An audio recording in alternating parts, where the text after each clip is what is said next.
stress in leadership positions and how to deal with it. Hi guys, today we have another episode, number 12, in which we're going to talk about all the different types of stress and how to handle it as a leader for yourself, and how to handle it for your team, and how to protect them so they have support in your side. So, hello Stefan. Hey Kal, nice to see you again. Hello to our listeners and viewers.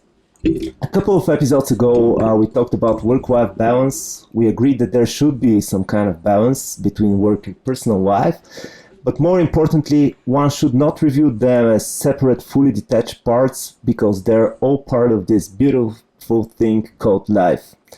Today's topic is kind of related to the work-life balance one. Stress, burnouts, topics that are even more acute the higher in the ranks one climbs. Burnout is a state of emotional, physical and mental exhaustion caused by excessive and prolonged stress. It occurs when you feel overwhelmed, emotionally drained, and unable to meet constant demands. A 2015 Deloitte employee survey found out that 77% of the staff in the USA had experienced burnout at their current jobs. Oh my God. Yeah. The American Psychological Association estimates that more than $50 billion is not produced in the US economy because of workplace stress. The figures are really eye-popping. Jeffrey Pfeffer, a professor of Stanford University, says, within the last 100 years, countries got serious about reducing deaths from physical injuries at work, and in the developed world have been remarkably successful in doing so. It's now time to get just as serious about reducing the psychosocial toll from contemporary work arrangements. The top three reasons of employee burnout are lack of support from the leadership, unrealistic deadlines or results expectations, consistently working long hours. Kal, how do you protect your team from stress? So it really depends on the level of involvement of the team with me. I have different strategies depending on if they have a direct manager or I'm directly supporting them and leading them. In case that they have a direct manager, I work more with a personal example to the manager. Like the first thing I explain to each person that I interact with in a work environment, that the problem is not the problem.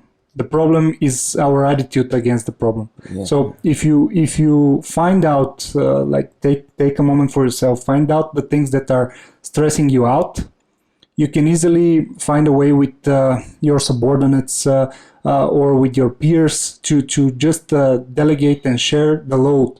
For example, one person is getting stressed and overstressed by a certain task, and another person doesn't. Mm-hmm. The other person can feel it as something that it's even good, makes him happy to do it.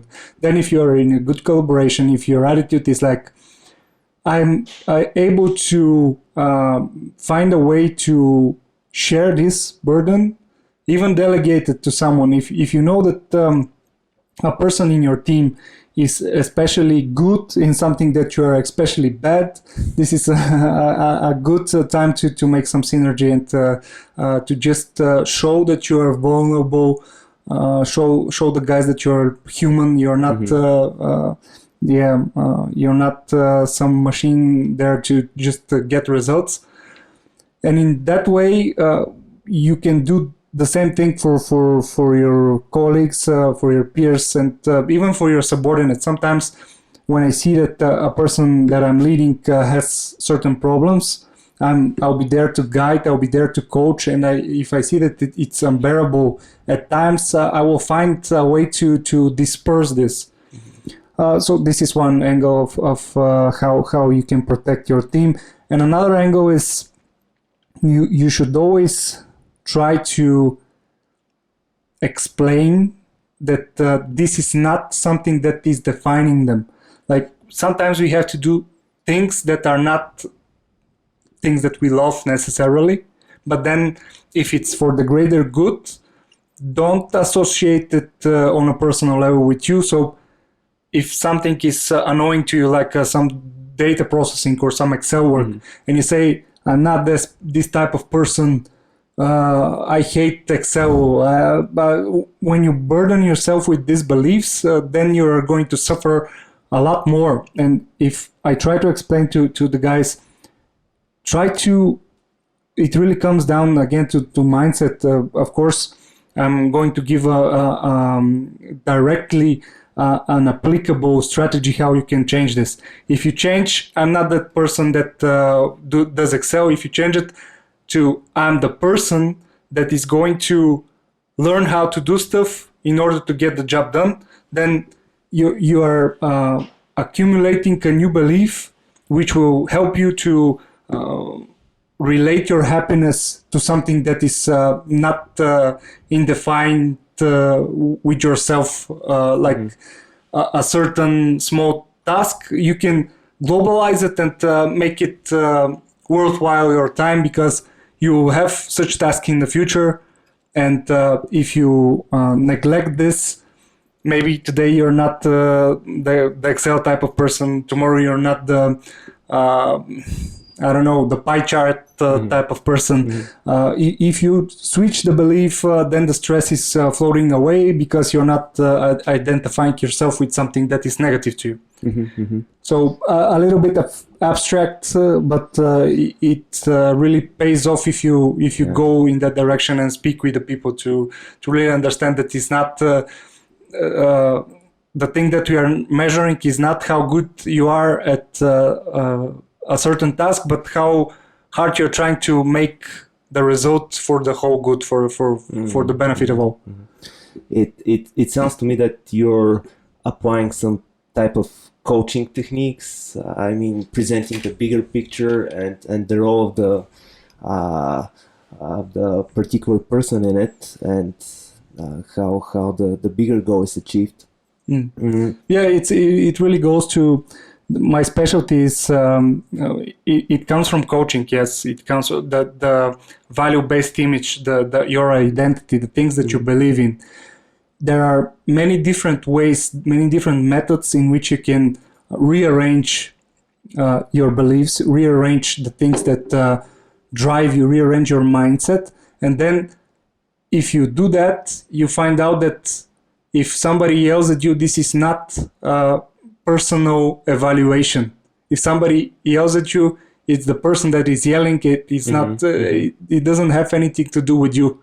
And then when you focus on keeping the growth mindset, keeping how I can learn more from this situation, separating.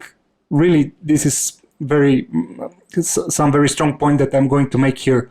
There are two things in this world: the things that you deem right and that you are certain of, and the things that you have to do your job.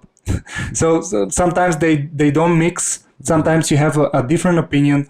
This doesn't mean that you shouldn't find a way to enjoy doing the things necessary, or the things how your leadership, how your C-level wants it. If it's a mismatch with your view, it doesn't have to go to core beliefs. So if you separate it, detach it, okay, this is my opinion.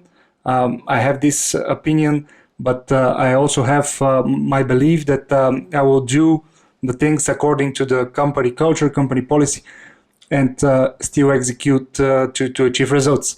And this is the way you're going to be content and probably happy. Otherwise, you're going to be stressed out, and you're going to be always I know better and such and such. Yeah. What if the things you do at work are in contradiction with your core beliefs? What do you do? Do you quit this job, or?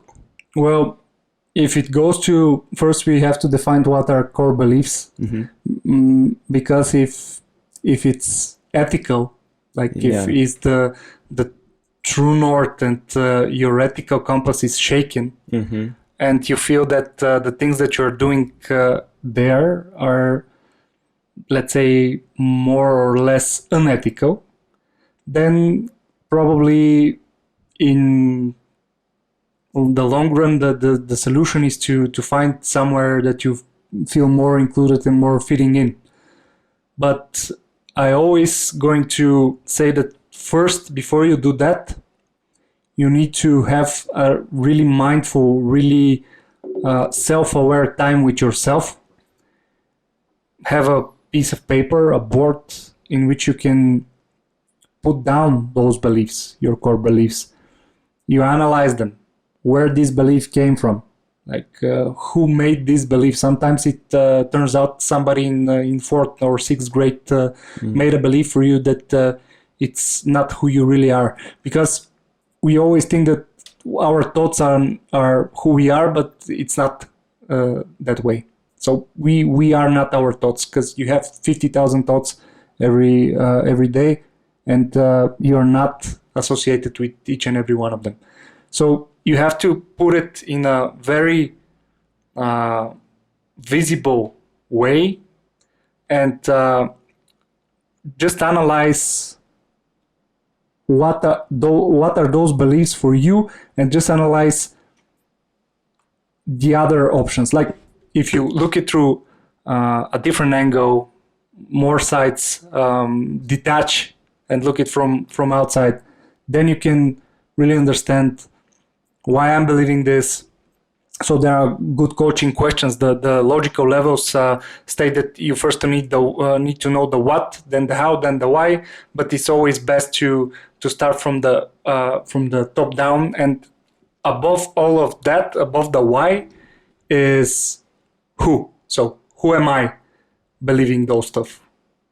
With those values, who am I? If I change these values, if I do something a slightly different, pivot it in a way, how this is going to change me, and do I like who am I with those values? If I align my values with the company values, do I like myself? Or just really analyze it before you make a drastic decision, because sometimes it turns out that you can, with a different point of view, you can see the things that are happening around you, not necessarily to you, in a different way. Because if you find a way to transcend this and to look at it from a detached perspective, maybe some things that you see as a personal measurement, personal offense, or some things that you see as not okay at all, are just a perspective. Sometimes it turns out that for the greater good, or for some complex reasons that are not visibly there, it connects and it makes sense in a way. But again, this is a bit abstract. Indeed. The important part is that you really put a visual side of the stuff, because in your mind, as I said, if you put it inside with all the other 50,000 thoughts a day, it won't make any sense. It will make you even more distracted and confused. Yeah. So don't surrender immediately to your initial thoughts and emotions. Just think it over. The growth mindset states that you should revisit your core values. You should revisit your beliefs. The first belief that you have is, for example, with leading.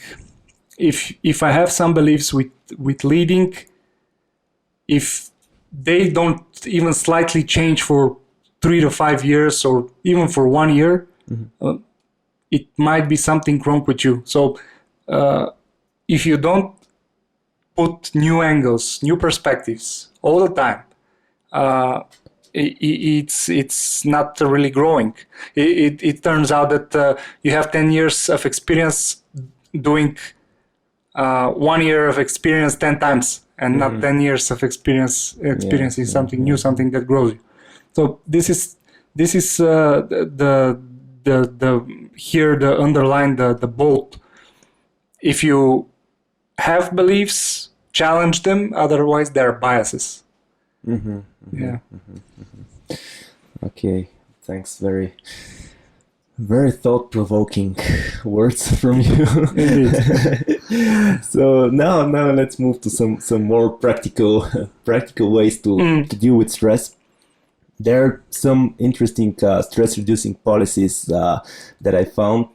For example, the German automaker Daimler has implemented a May on Holiday email policy that ensures that its employees are taking full advantage of their time off without the fear of overflowing inbox when they return back from their vacation.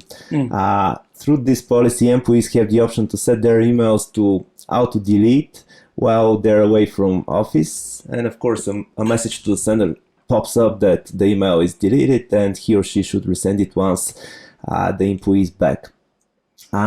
These are nice policies, I think, but the main responsibility lies with the leader, and particularly the emotionally intelligent leader. You started the talk with the thought that you should know your team very well. You should know who's good at what. Delegate the appropriate tasks to the appropriate person. What motivates your employees, what puts them off, how to treat them and really make a better version of your employees. For me, lack of appreciation, absence of the bigger picture, of the context, and the goal are the main reasons for burnout. Because when you're stressed, if you know that it's something temporary, if you know what would lead to, then you can manage it easier. In our last week's talk with Alex, he replied that for effective dealing with stress, it's very important to rest fully, to sleep well. Yeah. So I was very envious because when I'm overwhelmed, I ruminate a lot about work, which prevents me from falling asleep for long hours. So I really feel very exhausted on the next day. So I know you're passionate about meditation, about sport. Tell me, what are your tools to fight stress, worrisome thoughts, and so on? Yeah. So, and the first, the most important tool I already explained. So this is something that is deeper and more complex to execute. And maybe people should start this book. I'm always recommending it, but the mindset, I mean, the book is called Mindset. Dr. Dweck is the author. But this is where I start. And actually, if we can think of dealing and fighting stress, this is on a strategical level. So this is at the abstract level, which is my strategy is to apply this to all the regions of my life, because there are different, like my work life, my hobbies, my sport life, my family life. Those are the things that I'm going to apply this strategy on. And then there are, of course, tactical explanations and tactical things when you go through my hobbies. One of the hobbies is exploring the human potential, and meditation and different types of routines are deeply inside this, like cold showers, which is the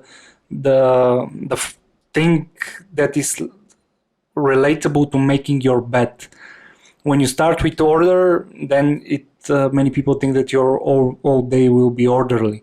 When you start with something hard, then many people think that you're going to be able to do hard things during the day.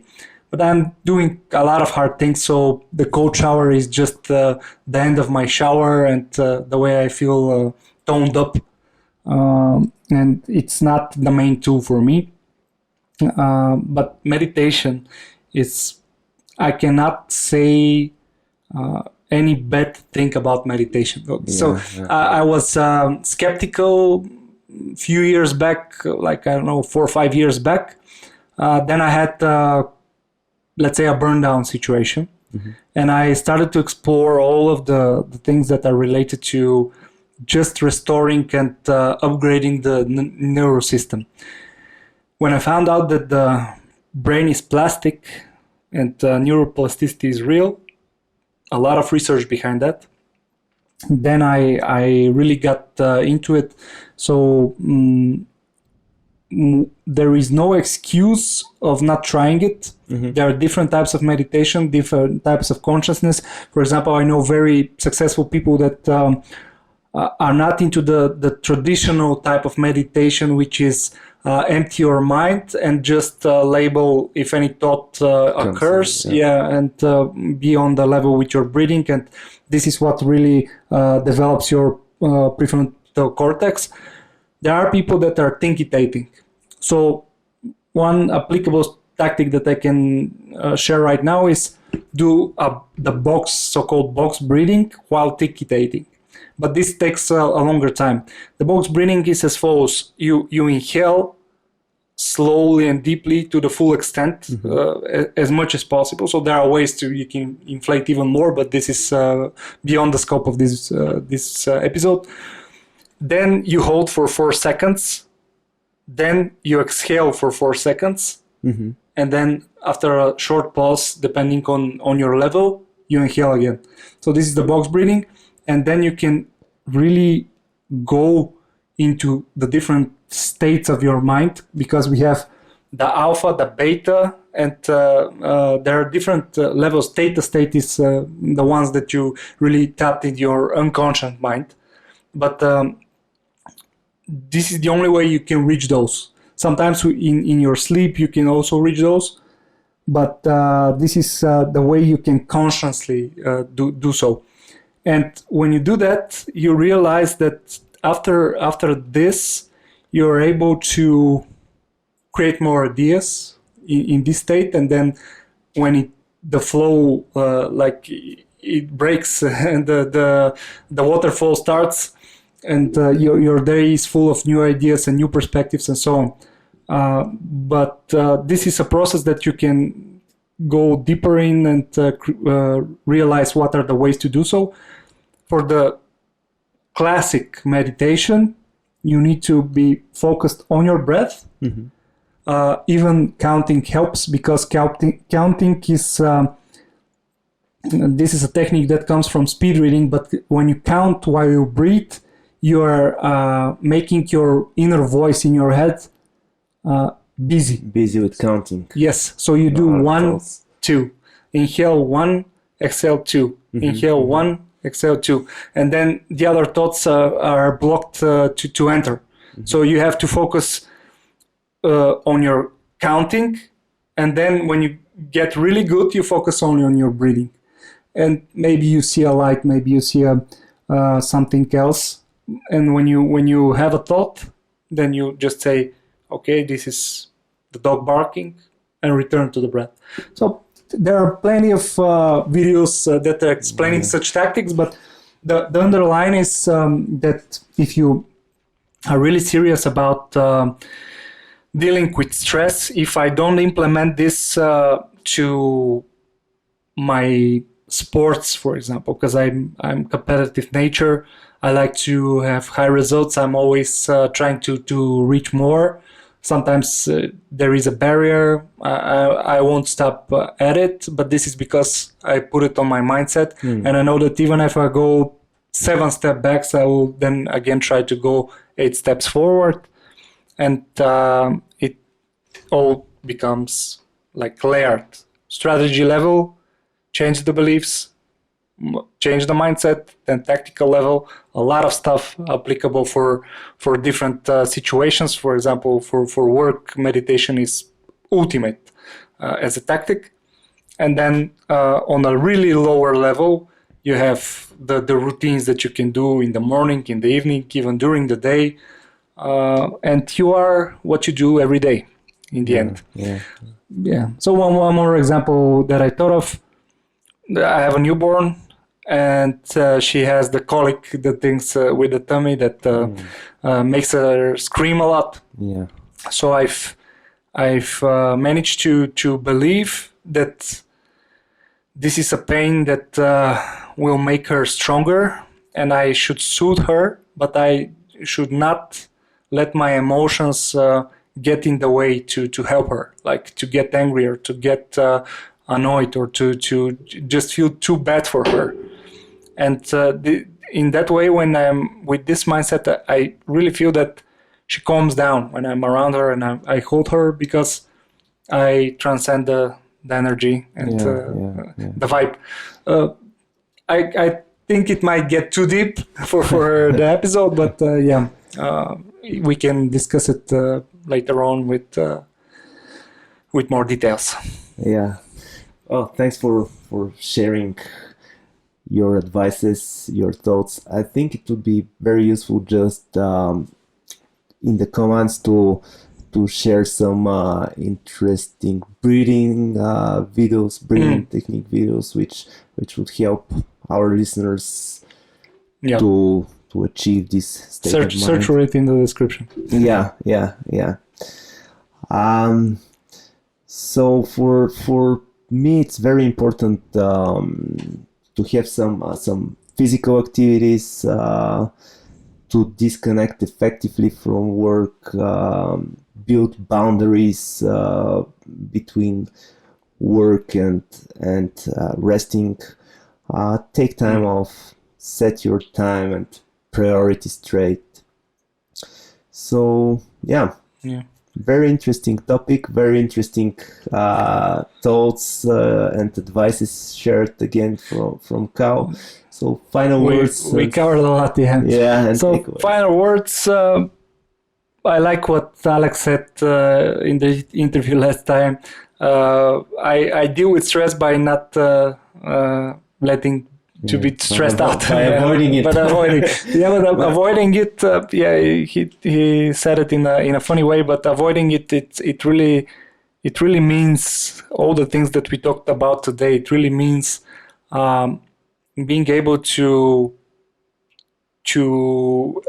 look at it in a different angle, to not be on the side of being inside it and being helpless that you're stressed. But this is mindset again. Yeah. But the more you can get detached, the more you can see those stuff, the more you can get measures to make it better. And it all starts with detachment and with seeing that there is a problem. People are really, supportive when you talk about such stuff in a calm way. You can share with people that you trust, even colleagues, preferably your leader if you have a bond created with your leader. And then there are plenty of ways you can address this. In the long run, you can do it yourself, but in the short run, start from coping with others and building yourself up. And then when you get to the state that you're self-sustainable, there is almost nothing that can stress you out that much. Like you will have mechanisms upon mechanisms that you can just let it go through and not hold it in. Okay, guys, so a lot of stuff today. Thanks for listening. Thanks for watching. We'll be here. Subscribe and share our content, because we want to talk with a lot of interesting people on a lot of interesting topics in the future. See you next week. See you guys. Thank you.